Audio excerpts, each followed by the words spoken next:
A series of diplomatic talks are being held in the South Korean capital involving Japan and China, aiming to revive a three-way summit that hasn't happened in years.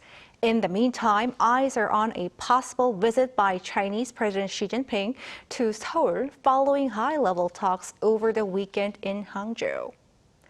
Lee Shi-hoo tells us more. Senior officials from South Korea, Japan, and China are holding a series of meetings in Seoul this week to prepare for the resumption of the long-stalled summit of their leaders.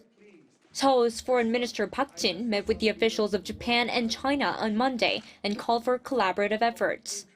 I asked some leaders here to work closely together to make summit possible within this year. I hope that some leaders will do their very best to make this happen.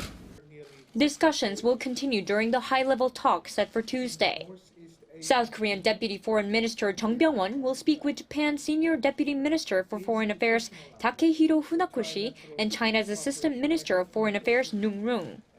South Korea, as the chair of the meeting, is expected to propose a blueprint for the trilateral to Japan and China and ask for feedback.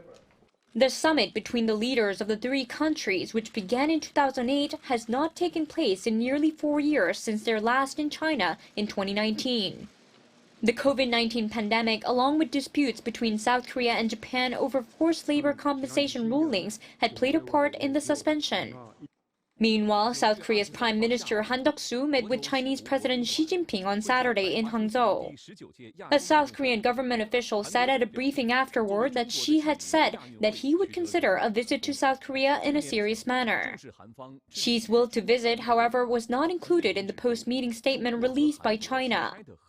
An expert on China says that the agenda for the potential meeting is insufficient. Under the current circumstances, there are not many things that can be exchanged through Xi Jinping's visit, so the possibility of a visit to Korea doesn't seem likely in terms of agenda setting. The same expert added that trilaterals deal with lighter issues such as economy, society, and culture, unlike bilaterals which involve heavier diplomatic agendas. Therefore, a trilateral is much more likely to take place. Lee Shi-hoo, Arirang News.